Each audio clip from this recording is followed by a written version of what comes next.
स्कंद पुराणांतर्गत मार्गशीर्ष मास महात्म्य, स्तुति पाठ, मंत्र जप, साष्टांग प्रणाम तथा दामोदर मंत्र के जप का महात्म्य। श्री विष्णु भगवान कहते हैं कि तदनंतर नैवेद्य का भोग लग जाने पर कर्पूर वासित जल से मुझे आचमन करावे, पान दे और हाथ धोने के लिए चंदन अर्पण करे। फिर पुष्पांजलि देकर भक्तिपूर्वक कपूर से आरती करे।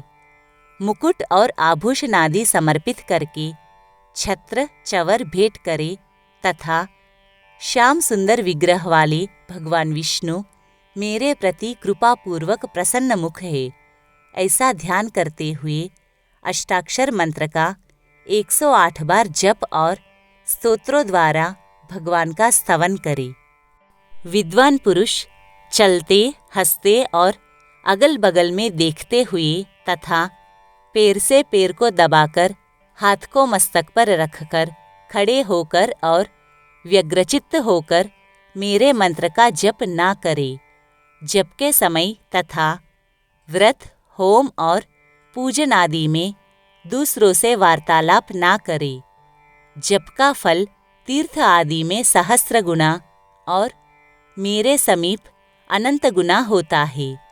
इस प्रकार अगहन के महीने में मेरी पूजा करके जो प्रदक्षिणा करता है वह पग पग पर 7 द्वीपों वाली पृथ्वी की परिक्रमा का पुण्यफल पाता है।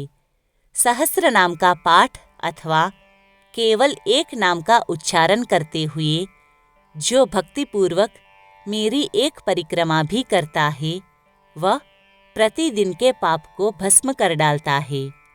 जिसने भक्तिभाव के साथ मेरी 108 बार परिक्रमा की है उसने उत्तम दक्षिणा वाले संपूर्ण यज्ञों का अनुष्ठान पूरा कर लिया। अब तुम एक गूढ़ रहस्य की बात सुनो। अपने दामोदर नाम से मुझे ऐसी प्रसन्नता होती है कि जिसकी कहीं तुलना नहीं है।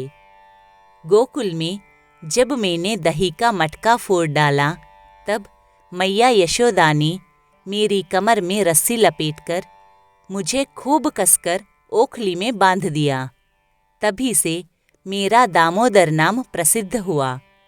जो प्रतिदिन एकाग्रचित्त होकर सूर्योदय काल में पवित्रतापूर्वक दामोदराय नमः इस मंत्र का 3000 जप करता है और 3.5 लाख जप पूरा होने पर उसका उद्यापन करता है, जप के दशांश का हवन, तर्पण और ब्राह्मण भोजन कराता है और इस प्रकार भक्तिपूर्वक इस अनुष्ठान को पूरा करता है, उसे मैं मनोवांछित वस्तुएं देता हूँ। दामोदराय नमः इस मंत्र राज का जप करते हुए प्रतिदिन मेरी प्रदक्षिणा और दंड की भांति पृथ्वी पर गिरकर सदैव मुझे साष्टांग प्रणाम करना चाहिए।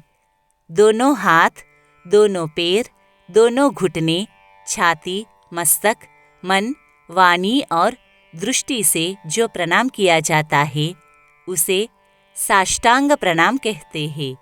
अपने मस्तक को मेरे चरणों पर रखकर दोनों भुजाओं को परस्पर मिला दे और प्रार्थना करे कि हे परमेश्वर, मैं मृत्यु रूपी ग्राह से परिपूर्ण इस संसार समुद्र से भयभीत होकर आपकी शरण में आया हूँ।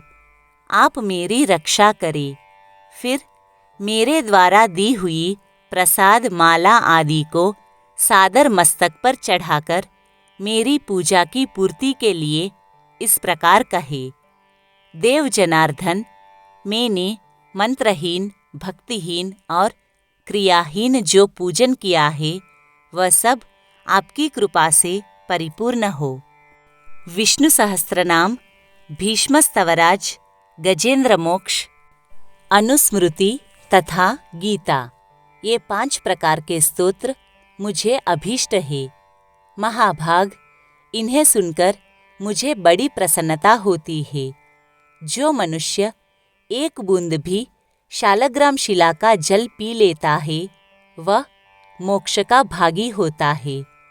जिनके मस्तक पर शालग्राम शिला का चरणोदक है तथा जो उस चरणोदक को पीते हैं उन पर सूतक और मृतक का भी अशौच लागू नहीं होता।